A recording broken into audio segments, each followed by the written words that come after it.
So, hello guys, magandang hapon sa ating lahat. So, ito. Ikot-ikot na naman tayo sa loob ng mina guys. Kasi mayroong nagradyo sa atin na mayroon daw bulldozer na ayaw aandar. So, titingnan natin kung ano yung sira ng bulldozer natin.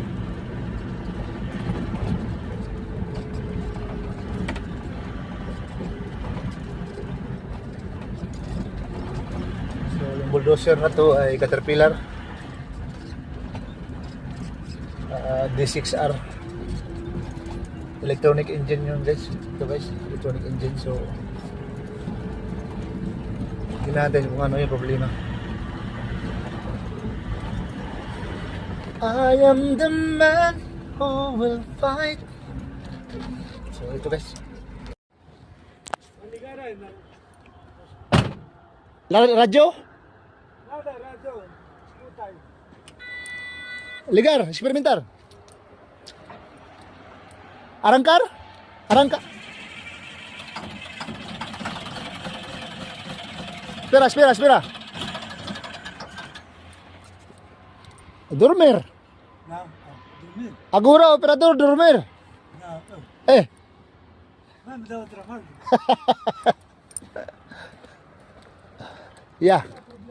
Espera. Eu verificar. So, cranking siya guys pero ayaw niyang aandar.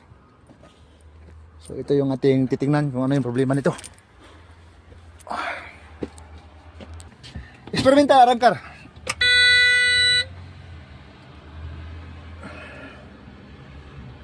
Arangkar.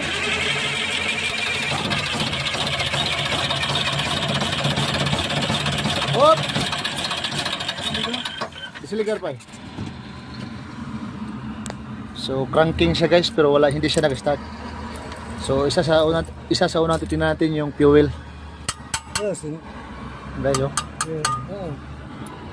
Pag ganyan yung tunog ng filter ay yan, oh, empty.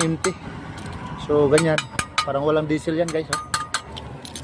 So pag mag-troubleshoot tayo guys ay isa sa titingnan natin pag maganyan, cranking pero ayaw andar. So unang titingnan natin yung fuel. Tingnan natin guys sa panel board kung anong alarm. Kasi mayroong alarm yan. Tingnan natin.